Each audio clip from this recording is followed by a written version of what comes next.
Hello and welcome to Style It Up, where we take you inside the fashion world of New England. I'm your host, Olga Medvedev. We have another great show for you today. Let's meet our first guest. Jay Calderin is an author, a designer, and a local fashion expert. He was born and raised in New York, but his career is deeply rooted in Boston. Jay is the founder and the director of Boston Fashion Week. He's an instructor and a director of creative marketing at the School of Fashion Design. In between writing books, he's also a professional coach, a motivational speaker, and the list goes on. In 2009, he published his very first book, Form Fit Fashion. Here to talk with us about his very busy, very exciting fashion life and his second book, Fashion Design Essentials, please welcome Jay Calderin. Jay, thank you so much for being with us. My pleasure. It's a pleasure to have you. So, gosh, you're so busy. Tell us how you juggle all of these things. Well, they all kind of work with each other. So, I'll work with designers on a photo shoot, and I'll have great images to put in a book. I'll work with students, and I'll have volunteers to work on a show. So, it all kind of weaves together. So, it seems to me you live and breathe fashion. How did you get your start? Very early. When I was 14 years old, I went to the High School of Fashion Industries in New York, and I just fell in love with the industry. So I studied fashion there, and then I started to work right afterwards. So very exciting. So about Boston Fashion Week, how did that idea come about to have a Boston Fashion Week? Well, I was shooting and writing about the shows in New York, and I was living up here at the time. I had just moved here, and I had met these great local talents, but they weren't being paid attention to. And I thought, oh, if we had a version of Fashion Week here in Boston, it would help sort of create a focus on fashion design and all the other fashion professionals at least once a year. And so we've been doing that since 1995. So how has it improved or grown since the very first Well, show? It actually,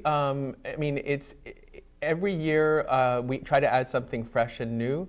To be honest with you, since the beginning, it had a pretty strong presence. The press really loved it. The public was able to access it. This year, I guess the big news is the tent. For many years, people have been wanting a central location for at least the core of the shows. And that provides it. But it's really important for me, for everyone to know also that Boston Fashion Week doesn't happen just in the tent. It happens all throughout the city and the region. So we want to encourage people in all different communities to do events and to celebrate what fashion means in their town. It's so great to have this event, and thank you for bringing that to Boston. But what is the future of Boston Fashion Week? Well, I think it's a reflection of who's in town and who's doing fashion, like whether it be hairstylists or designers or photographers. So Fashion Week every year just becomes a symbol of what's happening in town that year. Sometimes it's all about the models. Sometimes it's all about the photography. So I think every year kind of it just evolves and becomes what it's naturally going to be for that year. Well, we're thrilled to see what happens next. Yeah. Let's talk about your book. So okay. The very first book yes. is Form Fashion Fit. Form Fit Fashion, yeah. And that book was really exciting for me. It was my first sort of start with publishing, and I was able to put a book together that was short and concise, but it had the big picture of fashion. I get so many students who, watch Project Runway and think the fashion industry is that, and there's so many other facets. So I was able to bring it all together in one book. So we call it kind of the primer to the industry. So if you read this, you kind of get an overview of what it's all about and find where you think you fit. So then the second book is almost like a sequel then? Well, the second book, the first book is the primer, and I call this one the playbook because it has 100 different ideas. And it's for once you're in the industry or really want to find out more about it, there's 100 different concepts that you can use as a filter for your creative ideas. So if you were to give advice, fashion advice, based on your books, based on your knowledge, to our viewers, what advice would that be? Never stop learning about it, because I've been doing this since I was 14 years old, and I still get excited. I still discover new things. And I think the worst thing you can do is kind of like rely on what you already know. It's like and feel like, oh, I don't like to even call myself an expert because I'm always learning new things. I love being a student of fashion, and I think if you really love the industry, then it's easy. It's not like a chore or, like we're, the whole school thing, so. So in terms of Boston's future, just, not necessarily Boston Fashion Week, but I mean, Boston has come such a long way. We have Newbury Street, which is kind of, the center for that. Yeah. But it's changed so much. Yep. What do you see for Boston in the future? Will it be a mecca of fashion? Well, I think it's going to be a regional, it can definitely be a regional capital. When you say mecca, definitely they're the really big fashion cities like New York and Paris and London. But I think there's a trend towards cities embracing fashion and celebrating what happens locally, just the way you do with food. Like food, you go to what's special to that region. We're known for lobsters and all that kind of stuff and legal seafood. But in fashion, we hadn't done that for a long time, and I think now that's starting to happen in a lot of different cities where we kind of are seeking out what's special and what special perspectives in fashion are available in that town. So.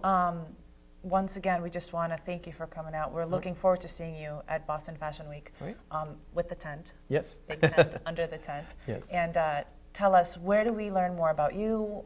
Where do our viewers get more information on the books? Okay. For myself, for where I'm speaking or books or that kind of thing, people can go to calderin3.com. But for Boston Fashion Week information, for the official schedule, it's bostonfashionweek.com.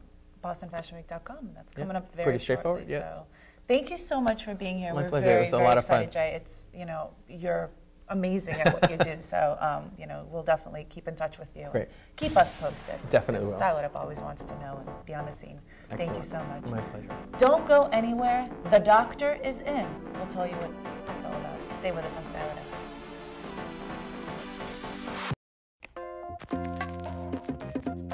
Are you on Facebook? Well, so is Style It Up. Join our fan page and get the latest scoop on Style It Up. Chat with us about all things fashion and find out when we're airing new episodes. Just go to facebook.com, search Style It Up, like us, and you're done. Thanks for joining, and we'll see you on Facebook.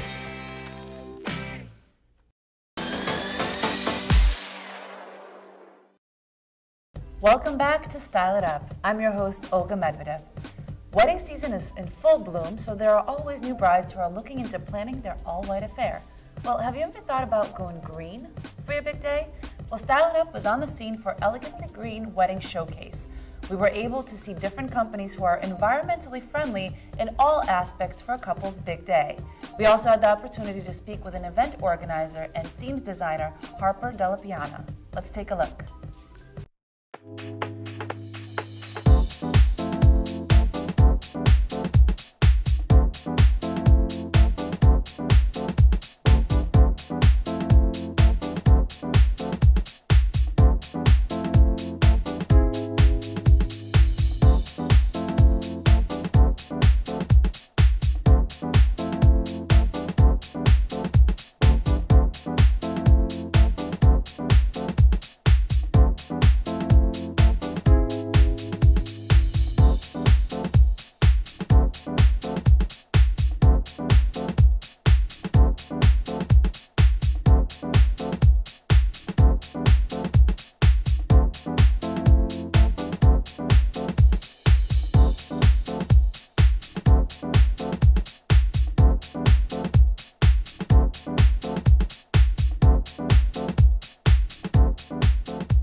Hi, I'm here at the Elegantly Green Wedding Showcase at the Renaissance Boston Waterfront, and I'm speaking with Harper Della Piana.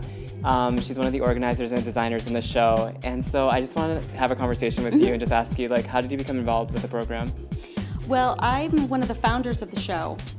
We realized that there was a huge market for green weddings in New England that nobody else had really addressed before. It's a huge part of my clientele. I have a lot of clients who are from Harvard and MIT who are studying green, subjects.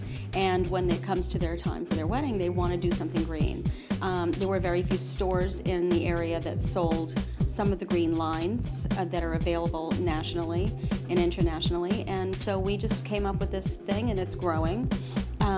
I made a decision in my own business last year to stop using polyester altogether. Wow. Unless it's recycled from something else. I use only natural fibers or eco-friendly fibers at this point, or vintage. I take a lot of vintage fabrics apart and remake a lot of pieces. So are you finding, like, as you're having these programs that more and more people are becoming interested in eco-friendly? Yes. Oh, okay. 2 years ago when we started the show, it took us 2 years to put the first show on, people were saying, I could see doing that on the West Coast but not here, which was really annoying and wrong. I mean, really, so.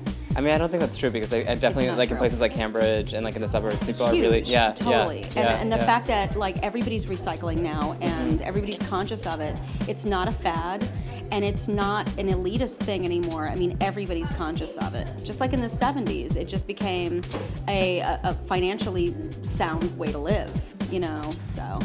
So tell me a little bit about your designs and, like, why you decided to become a designer and that inspiration. I'm third generation in sewing, and I'm the first person to actually go for formal training. I studied with a draper who worked her way up through Nina Ricci in Paris, and I've been working since I was a teenager. So I've worked for a lot of people, which is really the best way to learn. You can go to college for fashion, but then you really need to just keep working. So I'm inspired by classic design, I'm inspired by vintage design, I'm inspired by Alexander McQueen and Dior and all of that, so. Okay, awesome. Okay, so what did you think of the program today? Do you feel like it was a success? I think it was great. I love the other designers' work as well. I loved Alabama, I have been a huge fan of Alabama Chainin for so long. How long has she been around? I'm not sure how many years, but I love the fact that she was part of the whole fashion industry in New York and realized that outsourcing needed to stop. She went home to Alabama for an event or something and realized that the local mill had been shut down and that there were hundreds of people in her town that could sew.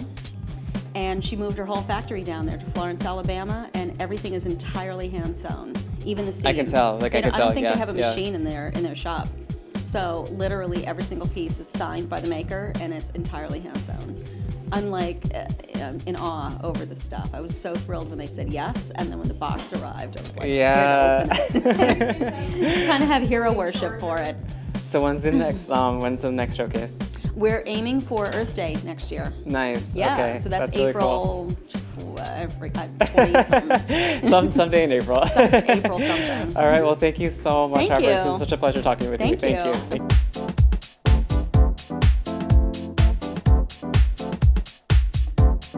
We'll take another small break, so keep it here on Style It Up. Mom, can I have $1? Yeah, it's right.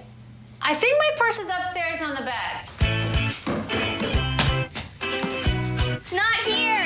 Check the dining room. No. What about your sister's room? It's not there either. The upstairs closet? The downstairs closet? There are no more closets. Moms everywhere are finding ways to keep kids active and healthy. Get ideas, get involved, get going at letsmove.gov.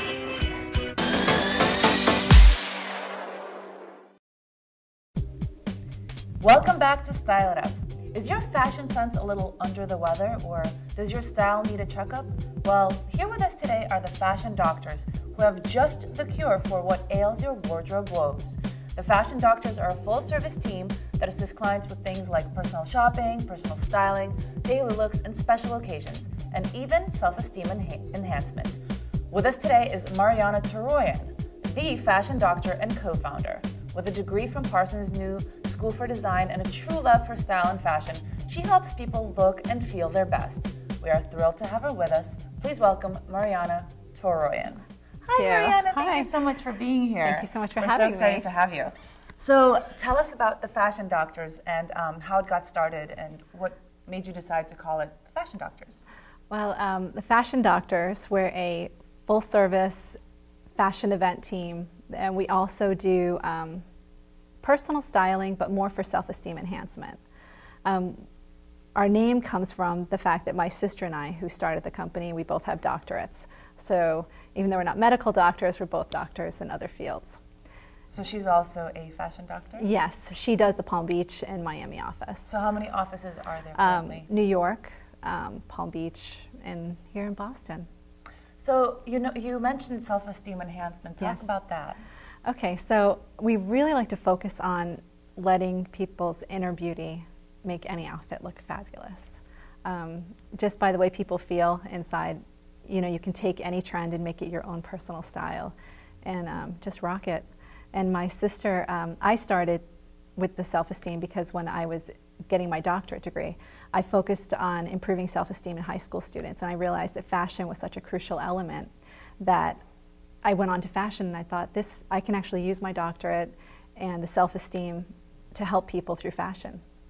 Yeah, I totally agree. If you feel good on the outside, you'll feel good on the inside. So the two go hand in hand. Absolutely. So how do you teach personal style? I mean, some people, I don't know if you want to say lack personal style or just don't know which direction to take it. So how do you teach that? Well, I think that just following a trend that makes, and I fit it on somebody, and I see how they look in it. And you can usually tell if somebody doesn't feel comfortable wearing something. So I think that it's something that you feel comfortable wearing, but maybe with a little enhancement, accessory enhancement or something that makes it go with today's times. Have you ever seen just a bad closet, just everything in that closet had to go?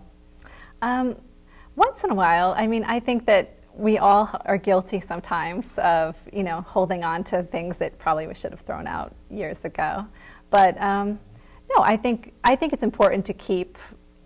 You're speaking to the wrong person, because I think I'd like to look at somebody's closet and say there's always elements there that you should always keep.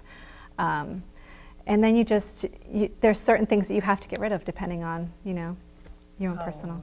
Yeah.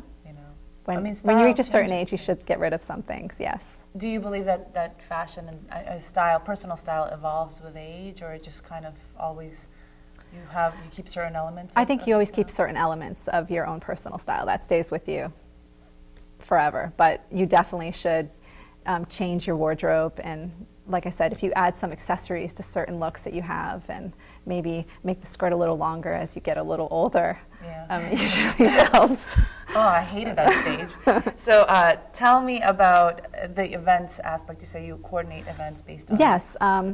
We did the Boston Bruins Wives, a fashion show for the Boston Bruins Foundation back in February, and now we're currently we're working on Fashion's Night Out for Boston with 2 other producers, and we're working on an event right now called Project Fashion, which is actually to give back to the community, incorporate fashion students, and then help build scholarships for current fashion design students. That sounds great.